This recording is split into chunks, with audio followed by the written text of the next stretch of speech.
I really know, or think, I'm so sure of it that I don't mind talking about the fact that I think what we did is we just stepped up and they stepped back. And the money's about the same.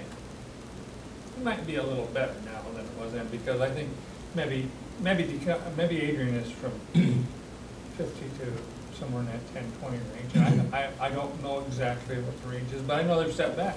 And I really think they want to step further because they're short of money too. But this whole range of money, what it's all about,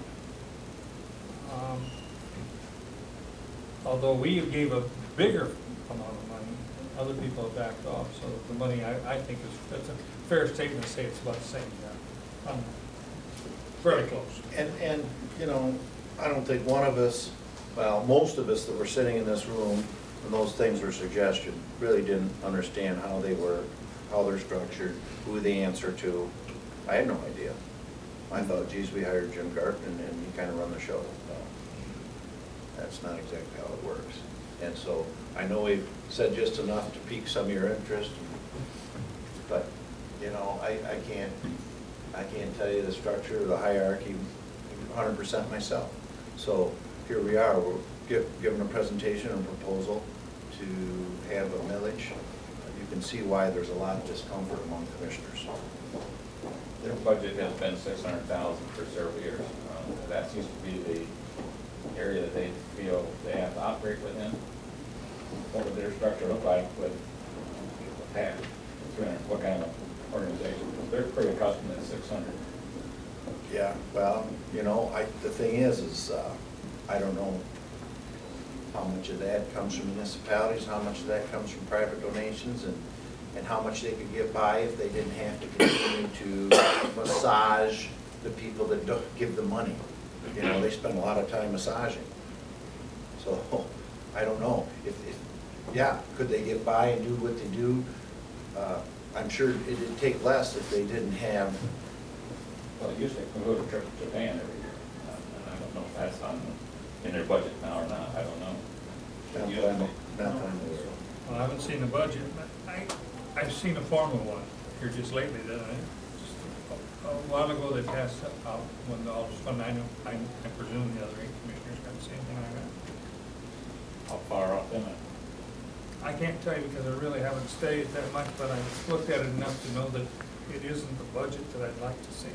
But it's You didn't see any it sense. gives you, no, it gives. we didn't see an itemized budget. And for that kind of money, we should see it itemized, but to me. So when you look to find out, see what percentage of salary is. Yeah, that's one thing I'd like to know is the percentage of salary to, how much is personnel? Don't forget about salary, personnel. Because, you know, the county, we got the same problem in the county.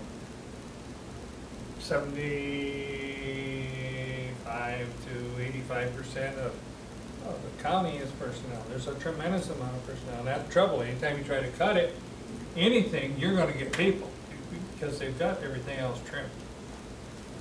It's a personnel type budget, but you know, in this discussion, you bring up some things that are interesting that I didn't know anything about that are worth consideration.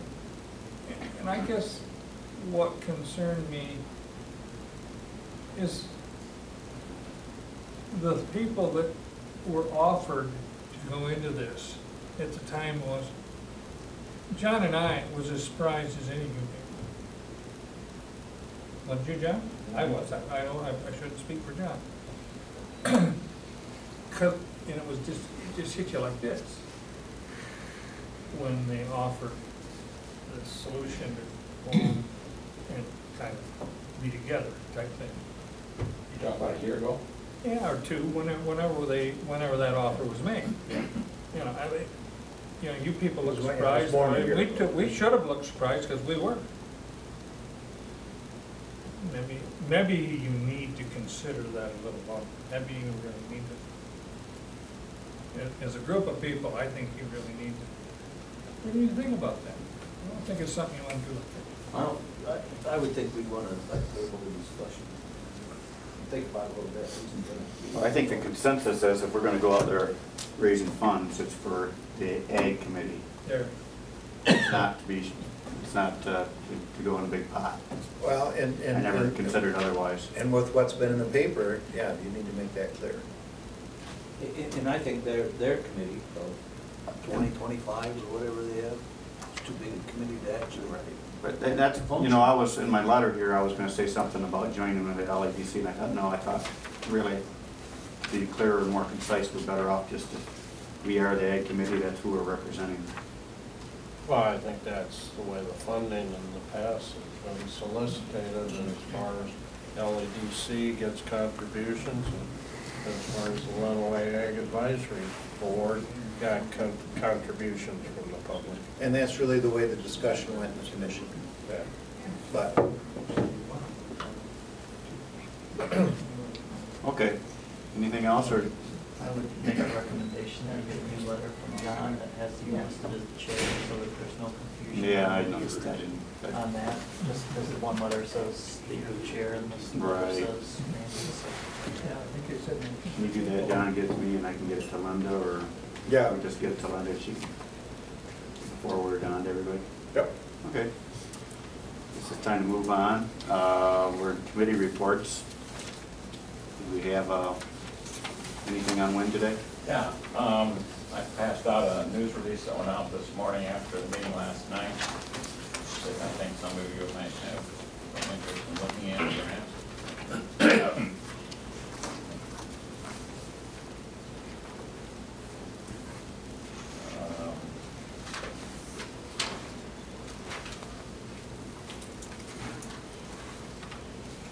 I don't know how close the township is to making a decision.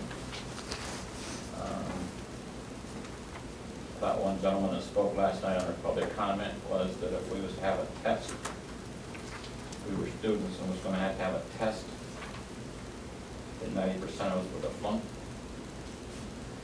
The two speakers last night, and I would have to agree that the technology now that they're talking about is way beyond the average person's thinking, and that our background of us is being involved.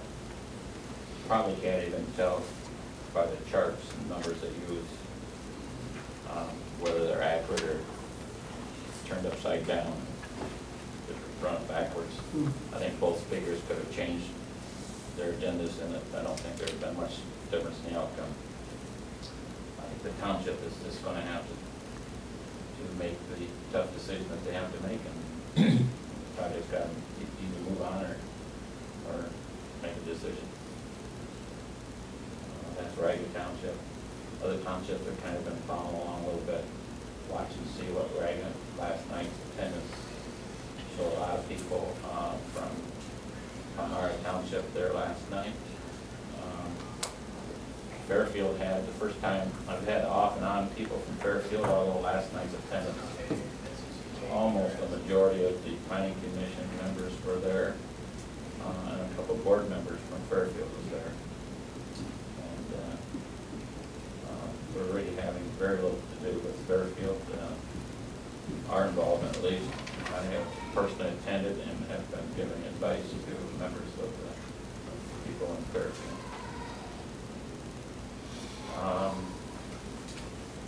I do have a problem with, just like what's going on now with the tape in my nose, usually it's up my butt. They do have a tendency to take the tape and cut things and make things come to their decisions how they want to have things. They did take Jeff, they've taken Jeff out of context, and it's using this kind of advertisement. You need to take a look at it. I've heard Jeff talk last time, and he has never made those kind of statements. The wind farm has always been considered to support agriculture. It goes into the agriculture area. We have had advertisements that we've paid for, and that a wind farm does help keep farm and agriculture. It allows the farmer to receive additional income in hard times, which some farmers have had to liquidate some acres and have lost their farm to a residential development because they couldn't support their farming operation. The wind farm doesn't bring additional income into the community. I don't think I've heard anybody ever make a statement that the wind farm was there so that people, if you had a wind farm, people didn't like it, they'd leave. So, I have a problem with that. I don't know. I know. I'm sure they have something on me. They probably have something on all of you too. That's the way it goes.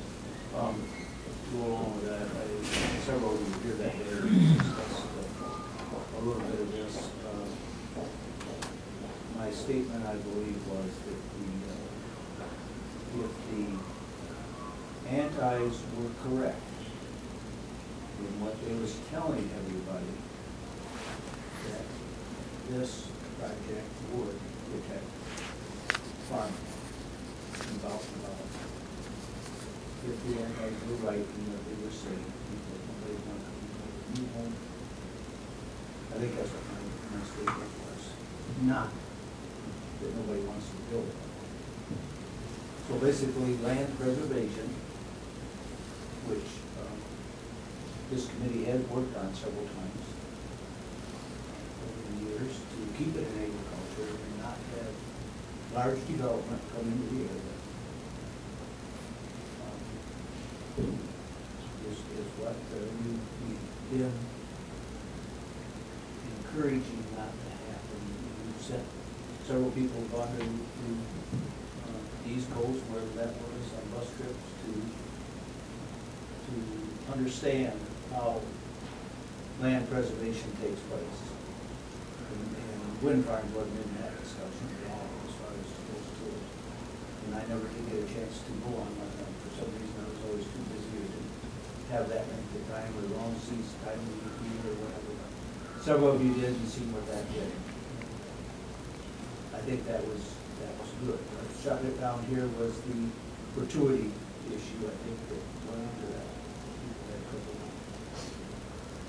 And of course, a lot of people worried about that with the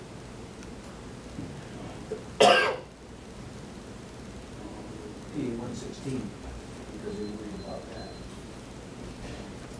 So some people didn't sign up for that. But, I think that's pretty good, and we're going to lose that. That part of land preservation. So, and that just had penalties tied to it, if you pulled it out for self-development. But I have a problem with statements being taken out of their text or intended use.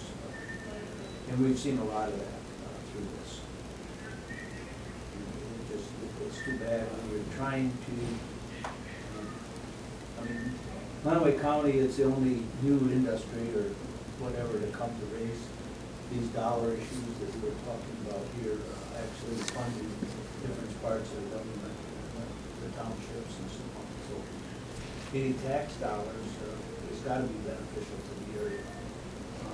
If some of the money goes to the farmers for land leases or because they have a turbine on their farm, guess what? The farmer spends it locally. And he usually doesn't hang on to much of that money as liquid. He spends it. Invest. He goes in, he invests in more land, he invests in new machinery, pays old land debts off, or machinery loans. Most people don't understand, and we do at the table here, all of us, how many dollars it takes to operate a farm. How many dollars we lay out every year to put our crop in. We take as a everyday business to, I suppose a lot of farms get well over $1 million maybe for that cash flow that they have on their farm. To put that crop in and gamble that you're gonna make enough to pay that back. So, there's a big risk here.